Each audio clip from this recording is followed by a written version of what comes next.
What's going on, everybody? It's your boy J Main back checking in with the people, back with another video. And I know this news is kind of old at this point, about 5 days old, but I figured I had to come back to the channel and give an update on how I felt about the KD drama with the Brooklyn Nets. Now, it's been roughly around a month since KD requested the trade, and I came on here in tears pretty much because I felt like it was going to be the end of what was seeming like going to be a great run with KD and Kyrie on the Brooklyn Nets, and even with James Harden.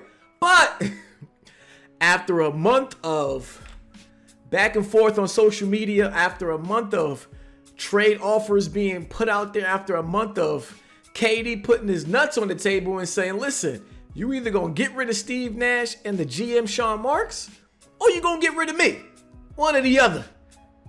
After all of that, we have finally come to the conclusion, at least for now, the conclusion of Kevin Durant and the Brooklyn Nets trade saga. Now, I do want to read this statement that was put out by the Brooklyn Nets in conjunction with the boardroom, who is KD and his agent, Rich Kleiman. So let's get into that. Let's get into that real quick. Let's get into that statement. So as you can see here, it says the following statement has been released by General Manager Sean Marks, and it goes: Steve Nash and I, together with Joe Tsai, Clara Wu Tsai, met with Kevin Durant and Rich Kleiman. Now, a little backstory, if you don't know who these people are, of course, Steve Nash is the Brooklyn Nets head coach. I, meaning Sean Marks, is the Brooklyn Nets general manager. Joe Tsai and Clara Wu Tsai are the husband and wife. They're the owners of the Brooklyn Nets. And, of course, you got Kevin Durant and Rich Kleiman, who I mentioned was Kevin Durant's agent. So they said they met in Los Angeles yesterday, and this was, August 23rd. So they met August 22nd. We have agreed to move forward with our partnership. We are focusing on basketball with one collective goal in mind: build a lasting franchise to bring a championship to Brooklyn. So, after the month of trade requests, after the month of trade proposals, I mean, we had all types of trade proposals. We heard the Phoenix Suns were putting their pitch out there. Even the New Orleans Pelicans, I guess, were engaged with the Nets in a trade offer. They didn't want to give up Brandon Ingram. Who else did we have? The Boston Celtics, the team that just swept us, had a trade offer out there, I guess, with Jaylen Brown, including some other pieces. I guess the Nets wanted Jason Tatum and Jaylen Brown for Kevin Durant. Who's making that trade? What GM is dumb enough to do that?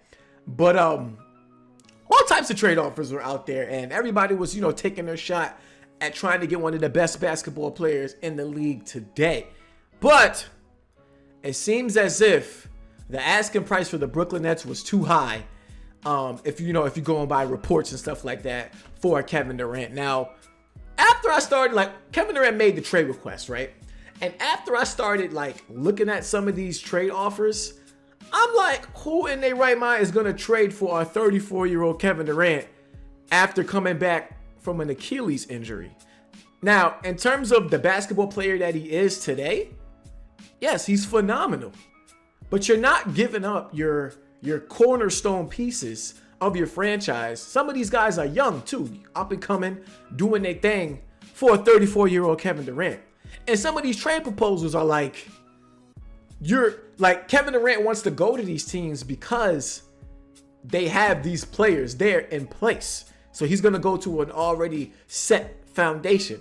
But what the Nets wanted was giving up pretty much those teams giving up those pieces to get Kevin Durant. Now, I'm not mad at the Nets for trying, because you have a guy who is one of the best players in the NBA, who did sign a 4-year deal with the Nets last summer, who is one of the best scorers in the league, and yada, yada, yada, the list goes on and on. He's one of them. So, of course, the Nets are going to try and get everything that they possibly can, especially after what Minnesota had to give up for Rudy Gobert. You know what I'm saying? Nets wanted star players, probably, and draft picks. You know what I'm saying? After what Utah got for Rudy Gobert. So, they nah, we're not giving them up for a couple pieces and some draft picks. Now we want some star players, somebody that's gonna help us still contend for a championship now. So I'm not mad at the Nets for doing that. But once I seen that was the case, I'm like, I don't think he's gonna get traded because he is under a 4-year contract. Now, actually, the contract hasn't even started yet. It starts this upcoming season. So he's stuck. The Nets either have to trade him or he's going to sit out. You know what I'm saying? And I personally don't think Kevin Durant would have sat out. There was rumors going around that he would possibly contemplate retiring if the Nets didn't trade him by training camp. He came out and said that's not true. He ain't retiring.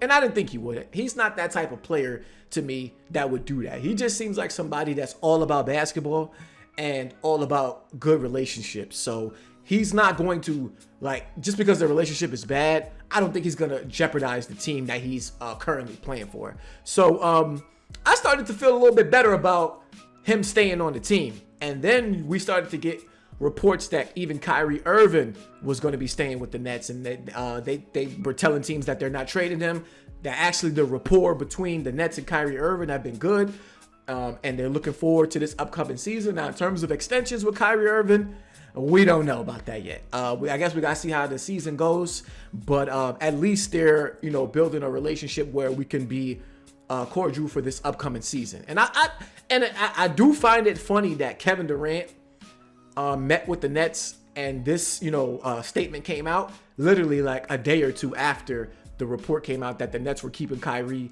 and the relationship was, cordial. Because I do feel like a part of the reason that Kevin Durant, wanted a trade from the Nets was because of how he felt the Nets were handling the extension talks with Kyrie Irving and basically everything around what happened last season with the pandemic. And then Sean Marks coming out saying we got to hold people accountable. We want people here that want to be here. It was pretty much like direct shots at Kyrie Irving. And I felt like he probably felt like I did in terms of the pandemic and the vaccine mandate being something that's not going to be a hurdle this season, because those things are lifted and we're in a place with the pandemic where it's probably some of the best numbers that we've seen in terms of like infection rate and hospitalization and stuff like that. So I don't feel like the COVID is going to be a problem this season. Now, monkeypox, that's a complete other story. You know what I'm saying? Motherfuckers is walking around with bumps and all types of wild shit. It's always something new. So we'll see what happens with that. But in terms of COVID, I don't think that's going to be a problem. Once those reports came out, this statement came out, and I do think this is going to be the best team for Kevin Durant to be on. When you look at the squad on paper, we're getting Joe Harris back. He was pretty much out for the whole season with the injury. Seth Curry, he was battling some ankle injury during the playoffs, so he's back and he should be healthy. We got Ben Simmons now, who is gearing up to play. They say he's doing 3-on-3 and should be ready for training camp. And, he should have a chip on his shoulder in terms of proving the doubters wrong about the type of player that he is. And he should have a great season. So you add that with the Kevin Durant, with the Kyrie Irving. We picked up Royce O'Neal, TJ Warren. I still feel like the Nets need a big man. Somebody that can stretch the floor, but also block shots, rebound, defend. And I do think Miles Turner is a good piece that the Nets should try and get for that slot. In terms of coaching, I don't think Steve Nash is the right coach for the team. I've said that multiple times on Twitter. I've said that multiple times on video. I just don't think he has the experience when it comes to taking a team deep into the playoffs and winning a championship. Like, I always felt like if the Nets were to win a chip, it might be in spite of him. And we all seen that Kevin Durant wanted him gone, but his relationship with Sean Marks, the GM, was something that was probably going to keep Steve Nash around. And even the owner, Joe Tsai, came out and tweeted that the front office pretty much has his support 100%. So we don't give a fuck about what you got to say, Kevin Durant. The Nets pretty much, Kevin Durant tried to put his nuts on the table. The Nets put their nuts on the table. Pause. They put their nuts on the table and told him, you're going to sit your ass right here and you're going to play this contract. You understand? Because you're on a contract for 4 years. We don't think you got it in you to sit out. That's pretty much what they told him. And I'm just happy to see everything is like, it's calmed down now. All the BS is over. I can't wait for the season to start. Hopefully health is something that is on our side this year. Hopefully ain't no more vaccine mandates. And I do think it's going to be a good year because talent-wise, we got the squad. We just got to get the culture back to what it was and the relationships, just keep it about basketball. And I think we should be all right. But KD is back. God is real. That'll be, that'll be a sight to see this upcoming season. But let me know down in the comment section what you guys think about this. Kevin Durant returning to the Nets, rescinding the trade offer, working it out with the front office. Kyrie, of course, is back. Shout out to them Lakers. Thought they was getting Kyrie Irving, but had to settle for Patrick Beverly.